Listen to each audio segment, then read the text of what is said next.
Good evening and welcome to this week's Black Mental Health is Black Health. And today we're talking about why I go to therapy. So we have an exciting guest, Jaque Tatum, who will tell you about who she is in just a moment. But what we always do is start out with some breathing, some deep breathing to clear our lungs, clear our mind, just give us things to think and have a woosah. Get ready to listen. So let's do it. Are you ready? Breathe in, 2, 3, 4, out, 2, 3, 4, in, 2, 3, 4, out, 2, 3, 4. One more. In, 2, 3, 4, out, 2, 3, 4. Just that woosah reminds you to keep on moving and just have a great spirit. Well, Miss Tatum, tell us, who are you? Tell us how you feel about yourself. Well, I am retired, and who cares? Um, I am a community outreach person. I like to help giving resources and community events, and um, I have been retired from the school district for 10 years, and I guess I could say I retired from the VA for 10 years after 10 years, but HISD I did put in 20 years. I did a lot of mental health uh, psych services in the hospital for another 30 years. And I like children.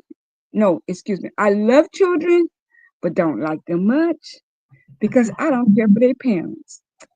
And that's me. Yeah, in working with kids, dealing with the parents sometimes is the most difficult part. Dealing with the kids, all kind of behaviors, but Lord, the parents, that can make it be a challenge because sometimes they don't want the reality that their child may have something going on, or maybe the child is part of that is the parent. Well, Jackie said she's retired. She's a retired nurse. And so she and I have the same view of mental health. Mental health is just part of your health. When you impact your physical health, you impact your mental health, and vice versa.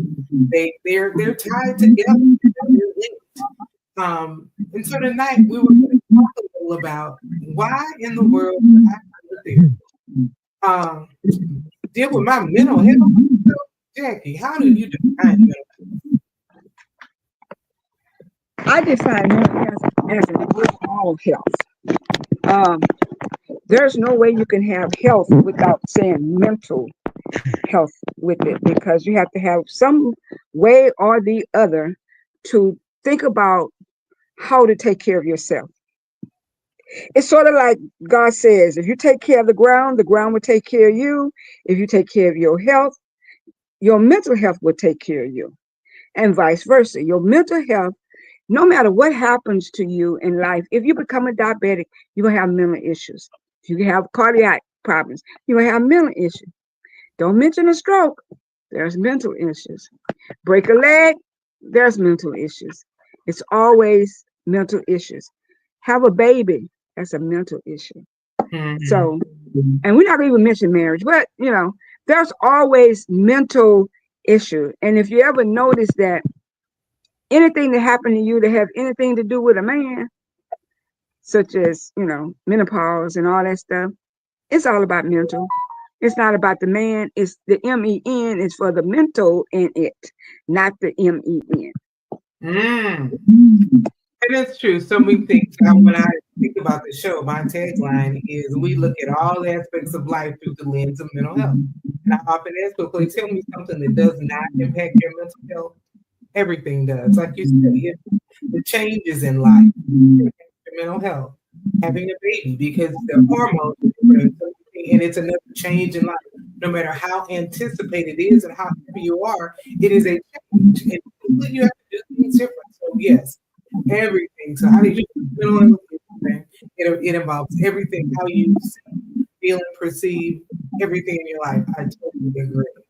Um, and so when it comes to therapy, you just might need a little help with mental health. But Jackie, I hear people say all the time, black people don't need therapy, black people don't go to therapy. What is your thought on that? I see you Well, working the camera. well, my thought on that, we're gonna come down to prayer real quick because that's where mental health begins to get a problem because people fail to realize that black people don't go to therapy for reasons beyond a lot of our control. I would rather go to my beautician. I'd rather go to my loctician. I'd rather go to my barber. Uh, shall I Or say the the bartender. bartender?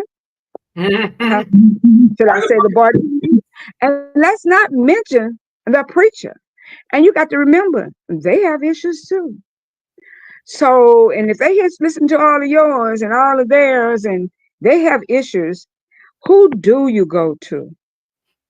And what type of therapy would I be looking for? Well, I want to go back to that thing about prayer. You often hear, well, just pray about it. Now, Mhm. my thing about that is if you have diabetes, you need to take some insulin, and you just pray about it and don't take your insulin. That might not be the best way to handle it. You need something else. But when it comes to our Mhm. mental health, no, we just don't pray about it. I don't know. What do you think? Well, no, because you can't just pray about it because you have to put it to work. Prayer, one thing I can say about prayer is this is that I can pray all day long, but if I'm not having a conversation with God and not listening and doing what He say do, then I'm failing myself, health wise and mental wise. So I think that a lot of times when we go to pray, and I'm just going to mention the morning bench. When you used to go to the morning bench when you were way young, or maybe y'all don't know about that, but anyway, they used to go to Yeah, what they tell call us what is the morning? yeah, they used to you go to what they call a morning bench, and that's where you go and you're supposed to sit there and you're supposed to mourn and tell all your problems, all your situations, and everything. And see, that has something also to do with the testimony, but we're going to go back. We're just going to talk about the morning right now. So anything that you did wrong or however you did it, whatever you did to Johnny, Joe, mama, dad, all supposed to come out on that bench. But when you leave that bench, you are also supposed to carry the Holy Ghost with you. So nowadays they don't do that. What we do now is go to altar call. We'll go to the altar, we'll pray, and then we'll walk away. Failure to listen to what God has to say. Because one thing about conversation, prayer is a conversation. That's you with God and God with you. If you don't hear him and you at the altar and you just walk out, that's kind of rude, I would think. But that's what we do in church. Now, when we at home, we need to sit still and know. And that way you can let it go. Because in order for you to do that, you have to know in order to grow. So prayer works if you work the prayer. Mm-hmm. Because God's gonna give you the answer. He's gonna give you answers, maybe some that you don't like. But when you talk it out and you may talk it over with a friend of yours or whatever, and they may say the same thing that God has given you, then you need to meditate on that. Because sometimes the devil answers just like God. So that's why it makes a difference when you go to different therapists, and meaning prayer could be therapy for some people. But you need to know how, when, and where. So it's an interesting statement you made, but the devil can answer, meaning that we can think we hear from God when you Right. said, yeah. And that's when you're in conversation with God, He will guide and direct you. You got to know whose voice you listen to. So I can see that. Um, when you think about it, so what are some reasons to go to therapy. We talk about why we don't. Black people don't go to therapy. We just don't pray about it. Are there what would be some reasons to go to therapy? Well, and you may think I'm strange if I say this. Let's go to prayer because my light bill need paying. Mm-hmm. I'm going to go to prayer for my light bill to be paid. Now, just so happen the church, your friends may help you out, but you go to prayer the next time because your light bill need paying. Don't you think it's some kind of way you need to start doing something with your finances to make it right? You know, prayer has to be worked. Prayer has to be worked. It can't you just can't go to prayer and know that it's going to be done if you don't know, if you're not careful. If you're not careful when you pray, then you're going to come to the terms with yourself that, okay, I'm praying for this, I'm praying for this, I'm praying for this. When are you going to let God into your life so that he can help you with that situation, so you won't have to keep praying for the same prayer? Same thing with diabetes. Just like Brown said, the insulin, the church's chicken, the candy bars you love to eat every day, all day. Don't mention those big old cokes they sell. Don't mention that. You keep drinking those things, you're going to keep having diabetes. But God says, you take care of the ground, the ground will take care of you. If you take care of your health and your mental status, God will take care of you. And that with prayer therapy totally fits in with that. Like you said, with prayer needs some action behind it. You Right. don't get up and pray, and God's going to to do something. Do it. It takes action. And for your mental health, therapy can be that action. It can be what it takes for you to get up and go do something. Mm-hmm. And that do something is go to therapy and have someone guide you through. So what therapy really does is the therapist is not the know-it-all with the magic wand. The therapist is there to guide you through what you already know inside. There to Yes. help you figure it out because you can't figure it out by yourself. I like to say I see myself as a facilitator of change, meaning that I'm here to help you become a better you, which is my tagline. But I'm not here to wave a magic wand over you. I'm here to help you talk it through and figure out how to get from where you are now to where you want to be. And that's the action, like you said, prayer, but you got to do something. So to get your mental health where it needs to be, you gotta do something. Um, what would be a reason if you had to talk to somebody they should go to therapy? What would you tell them? Why? What do you Why would you tell someone? How could you tell someone why they needed to go to therapy? You're asking me why would I tell them that they need to go to therapy? If somebody was like, I'm in some trouble. People say I need to go to therapy. What do you think? Why should I do it? Give me. Are there any reasons to do that? One way is because you're questioning it. If you question it, you probably need to go to therapy. But the other thing is that therapy is therapy, but everybody's therapy is not the same. And I can't be the one to tell you how to take care of you if I can't take care of me. So I would tell a person that if they really feel like they need to go to therapy, they more than likely do. If they feel like they don't need to go to therapy, they more than likely do. Because we are not an island. We do not live alone. And there's a reason for that. It's a reason for socialization skills. It's a reason for being able to talk to one another so others can understand where you are and what your differences are and what you're about. And I was telling Brown earlier that when you talk to somebody about getting abused and you tell them that they need to go to therapy, well, they may not need to go to the same therapist that this person went to because Johnny might have been beating on her for PTSD. The other one might have the other young lady or man, because men do go to file abuse charges.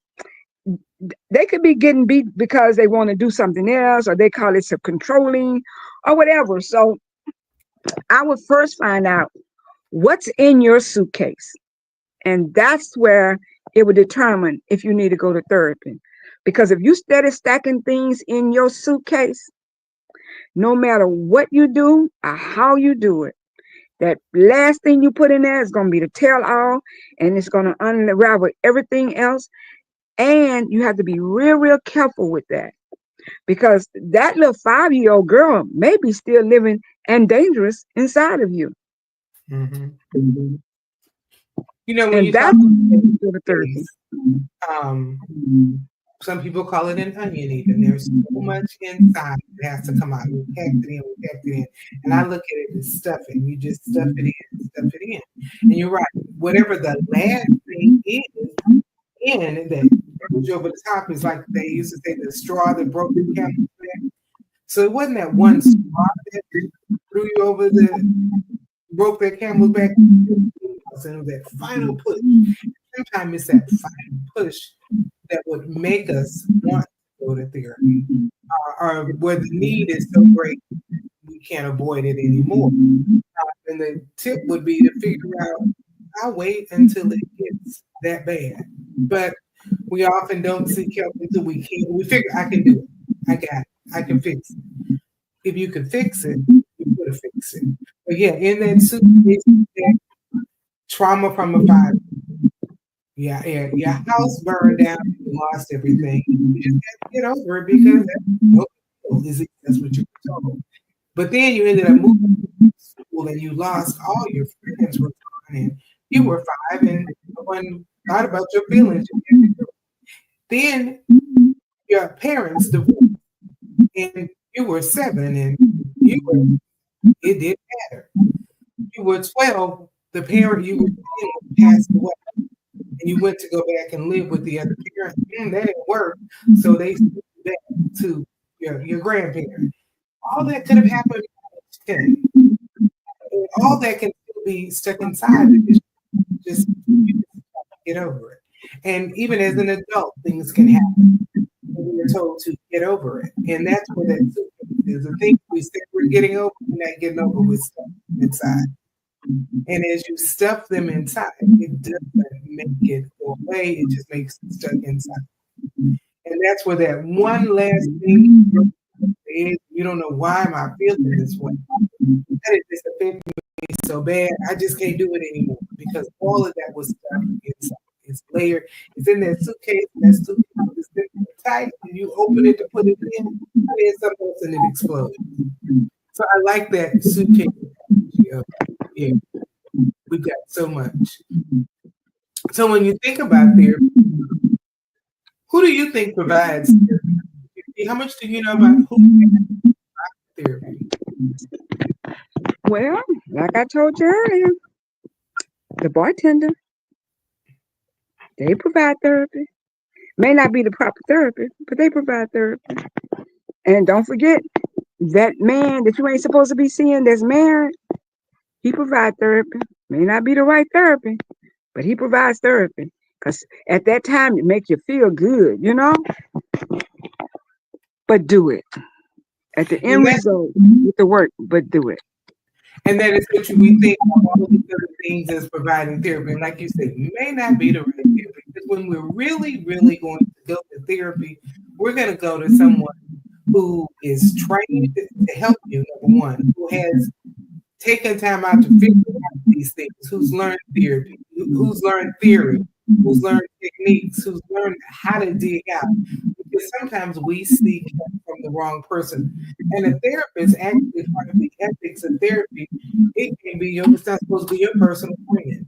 Why? Because you lose a it's your personal friend. If it's your ride or die, you do talk to your ride or die, and they tell you and talk to you. But when it comes to therapy, you want someone who can look at it objectively. Because if you do my best, I'm not objective. Or because yeah, you need to go and leave here because da da da. But someone who's trained, who has the expertise to listen, can do it. So just quickly, so you guys will know, there are different ways you can do therapy. So I'm a licensed professional counselor, LPC. And we can treat a variety of issues. Then there's a psychologist, master's. Then there's a PhD psychologist.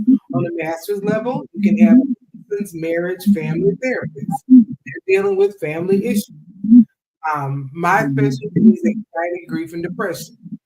Then, and all of these people can deal with a variety of issues, but you want somebody who can treat it. Then there's a licensed clinical social worker, there's social workers who provide therapy if they have the right license. There's a psychiatrist who gives medicine. So there's so many ways you can go. Oh, and there's always here's my thing about if they're not trained in therapy, they need to pass you on. There's some things, yeah, they can deal with, but like we were saying earlier, just working your way through, maybe not the best.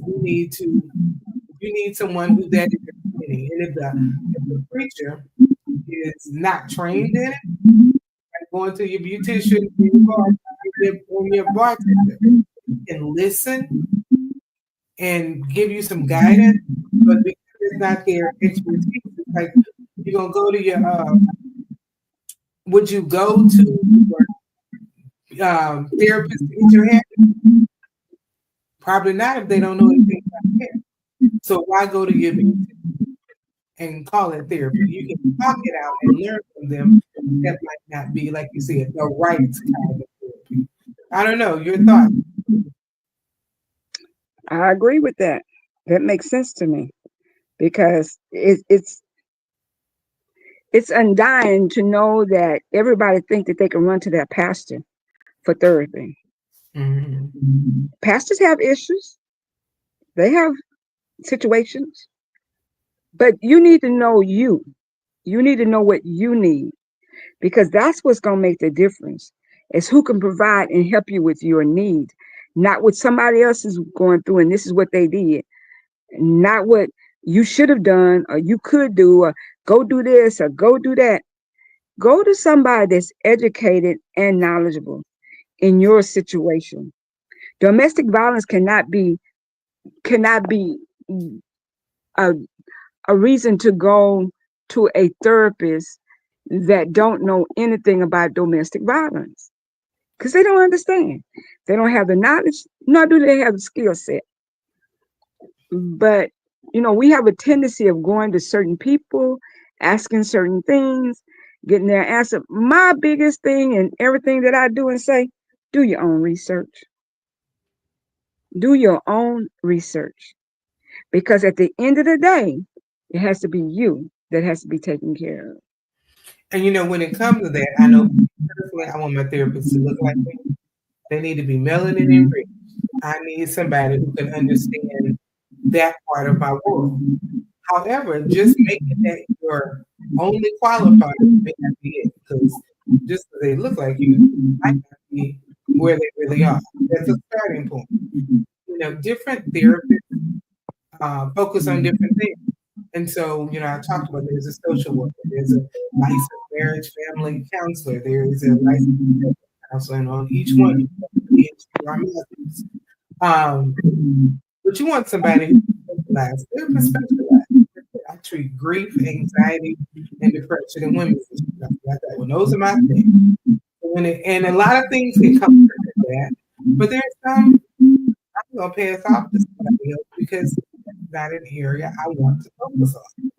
It's not an area I've taken training in. We have our basic. We always do ongoing training. So when you're doing your research, you said, see what they do. One way to do it is you can go to two things I recommend. One is you can call your insurance, and they can give you a list of providers, and you can tell them, "Oh, I want an African American female. Oh, I want an African American male," and they can go through their filter and give you a list of those. Or you can say, "I just want anybody within a 5-mile radius of my house." There's so many things to put in. Once you get their name, look them up. You Google them, find them. You can go to Psychology Today if they have a Psychology Today page and look at it and you can find something about it. But yes, you have to do your research and see who's out there and what they offer, right? Just willy-nilly go. Um, see what your insurance offers different things for different some companies are better than others. So do your research. You know, those are two ways to go. Insurance, insurance psychology today, and there's some people are on Zot, or if you get a name, and if you Google them, they have a website. Go to their website, get a feel for that person. Many therapists provide a 15-minute consultation. They're checking you out, and you check it, and it gives you that opportunity to see, is this a good fit? If it's not, move on. Those are my thoughts. Why go to therapy? Final thoughts, Jackie. Why encouraging people to go to therapy? Dismissing this that black people go to therapy. Any final thoughts to encourage someone that, you know, a lot's going on in this world. We all need a little help. Any final words of encouragement? My final words of encouragement is that prayer works, faith is a belief, and works handles the two. So prayer plus faith equal works. And if you don't want to do the work, you don't want to be well. Mm-hmm. And therapy is that work that we're talking about. And I'm glad you put it that way because I want to make one final comment. I love that. With the works, because therapy is work. It's challenging. There are times you will go to therapy, you might not even leave because it may unearth some stuff or it may make you think so deeply. You got to sit down and reflect. Don't let that stop you. That's part of the work. So thank you for adding that dimension. Therapy is work. Why would I go to therapy? You know, why would I go to therapy? I do the same. And so tonight was all about if it's not you, challenge someone else to go to therapy. Get with someone who's trained to help them. Whatever is going on in your emotional life, it doesn't have to stay where it is. Hopefully you will go to the doctor for physical health, go to therapy for your mental health. Well, I am Bronwyn. This be the Black Couch Therapy. And I always like to end with a call to action. And my call to action, number one, take your health seriously. I mean your physical health and your mental health. I don't think they're separate. So take your health seriously. And I always say, be an educated voter. But I heard a new add to it. Be an educated and empowered voter. How you vote impacts your mental health because how you vote impacts laws, and the laws and things that happen in the world can have a definite impact on your mental health. So, any final comments before we sign off? I have no final comment except for that. I love you, but God loves you more. Take care of yourself. Thank you. Take care of yourself. I always say, if you don't take care of you, why should anybody else? Yep. You got to take care of you. See you next week.